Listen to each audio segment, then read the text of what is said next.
Hi there, I'm Nicholas Griffin. This is History in 5. I'm here to talk about 1971's ping-pong diplomacy and 5 things behind the history of the game that changed the world.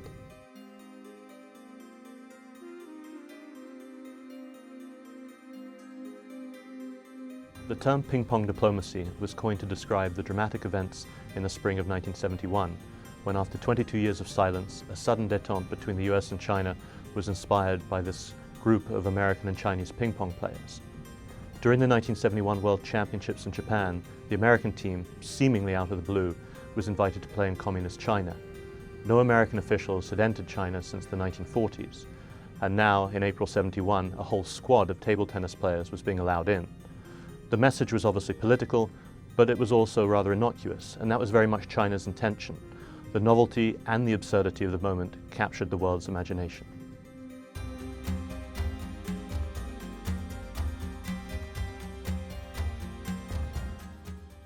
Because ping-pong was mostly a recreational game in the US, it was a total surprise that the game had become so political in China. Chairman Mao had chosen it as the country's national sport in the early 1950s, not only because he liked to play, but also because the game happened to be run by a very eccentric Englishman. Ivor Montagu was the son of an English baron, the producer of early Alfred Hitchcock espionage films, and the founder of modern ping-pong, and he was also a communist spy in World War II. The game was supposedly invented by the British Army in the 1880s, and Montagu organized and codified it in the 1920s. He'd promoted the game among the working classes in England, who he thought as the ideal targets for what he actually theorized was a communist sport. He traveled the world in the interest of spreading the game internationally, but also used that as cover for his spying.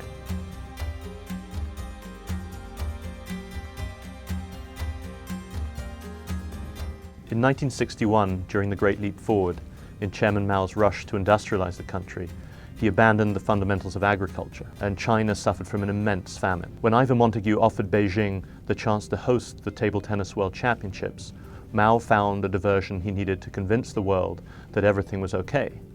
People were dying by the millions, yet the Chinese government was building the largest ping-pong stadium in the world, inviting in foreign teams and foreign journalists, and winning pretty much every match, all while the countryside withered out of the spotlight. The best Chinese players were catapulted into celebrity by their victory and became friendly with the leaders of the Chinese Communist Party. They were now a mixture of sports stars and political heroes. That was never more obvious than in 1971. The supposed spontaneous moment between the Chinese and the American table tennis players was actually entirely staged by the Premier of China in conjunction with China's best player, Chuang Tse-tung. The only ones who didn't know what were going on were the Americans.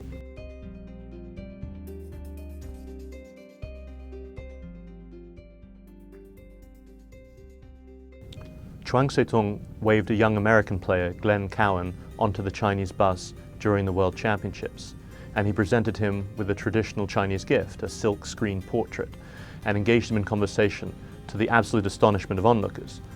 There soon followed an invitation for the American squad to leave for China immediately.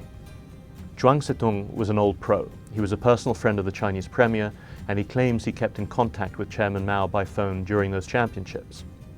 Cowan looked like a hippie, he behaved like a hustler, and immediately saw that he could become the face of table tennis in the US, where the game had almost no presence.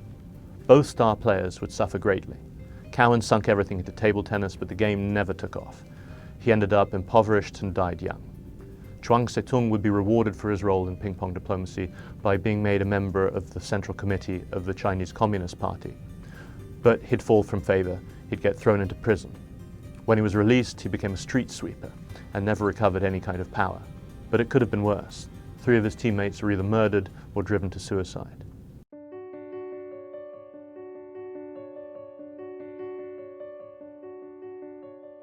Ping-pong helped end the Cold War.